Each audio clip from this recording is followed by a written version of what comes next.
What's poppin', people? It's Dante, getting my morning started here in the Centennial Arboretum. Got a fresh haircut, feeling good. Feels so much better to just like get a haircut and have the sides shaved off, kind of. I never get haircuts because I'm lazy. It's like every 6 weeks or some shit. I gotta go every month or something maybe. Anyways, what's poppin', people? Yeah, so today we're talking about photography. Usually I'm in the morning thinking about how to approach photography with philosophy and how we think about why we're doing this, right? And so, you know, I had this idea this morning about the spirit of excellence and what that means in the realm of photography. And so I think it's a good idea to strive to become the best photographer that you can possibly be. And so in order to become the best photographer that you can be, striving for this sort of excellent quality, I think you have to immerse yourself in the process of making photographs. And so the process that I embrace is this autotelic approach, right? Autos meaning self, telos meaning purpose or goal. You know, the purpose is within the process itself. You know, the purpose of making pictures is because you just enjoy making pictures. And so if you continuously make photographs for the sake of it, only doing the thing itself because you enjoy doing the thing itself, I think over time, with time compounded, you will strive for this excellent quality in your photography because you're genuinely enjoying the thing that you're doing. And I think we get really caught up with this idea of setting goals in photography that I find is actually, like, to me, it's like blasphemy. It makes no sense to me because ultimately the goal of the photographer, for myself personally and how I perceive it philosophically, is to remain in this curious state of being. And so if you're curious about life itself, despite where you may be, and you're photographing whatever you find along your journey, you're essentially completing the goal within itself by making pictures of your curiosity. And so if you have a goal or a constraint that you set on yourself to photograph in a particular location, to photograph in a particular way, a particular subject, a theme, a project, etc., this to me stunts growth. And I believe by unlocking the infinite possibilities of creative thriving as a photographer, you can strive for this excellent quality, where now when you have everything in front of you, this world as your canvas, you can create upon it in a variety of novel ways where you're not confining yourself to one way of doing things. And so by making pictures of multiple things, making pictures in multiple ways, whether it's landscapes, people, details, macro, photos of clouds, you can actually embrace this striving for excellence as a photographer, because now you're making a complete body of work where you're not limited to only photographing people, you're not limited to only photographing one theme or subject. And so by unlocking the infinite potential of photography as a medium generally, we can strive to become the most excellent photographer that we can become. And so for me nowadays, I'm in the park, I'm photographing a lot of macro details of botanicals, flowers, getting close to details. And I find that this is a new journey for me where, you know, I'm not in the park only looking for those things, but that's just naturally what I'm gravitating towards with my curiosity in these spaces. And I think it's interesting to develop multiple styles, multiple bodies of work, multiple sort of interpretations of how you see the world, whether you're photographing an inanimate object, a person, a landscape.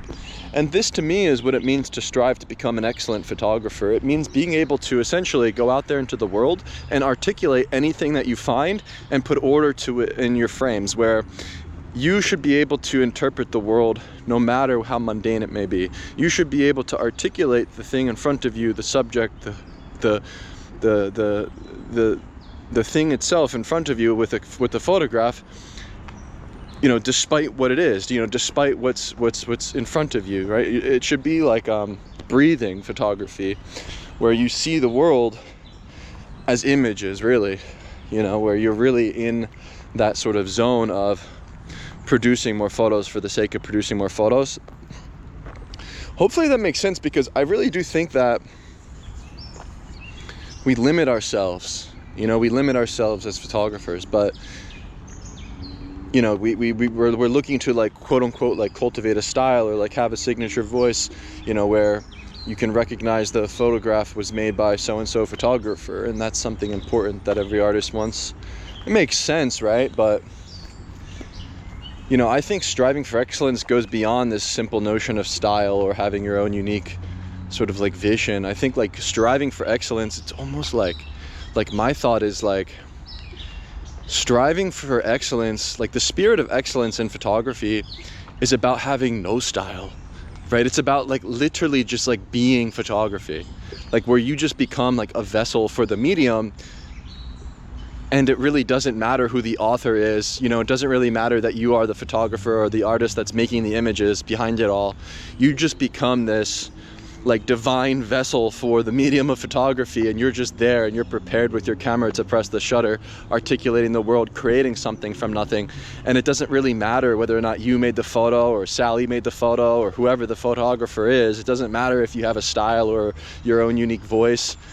You're simply existing, and you're simply living and breathing photography to the point where you become a vessel for it. And I think through that spirit of excellence, of striving to become the greatest photographer you can be, you'll realize this very interesting philosophical approach to the medium, where you no longer care about validation, about somebody approving your photos or somebody seeing them at all generally, or printing them out and putting them on a wall or in a book, etc. You simply fall in love with life itself, and that love and exuberance for life itself through striving to become excellent reflects back in the photographs you make. And it doesn't matter who made the photo. You know, it's almost like anti-legacy, anti sort of just like general consensus on what a goal set out to accomplish in the realm of photography or for any artistic medium is.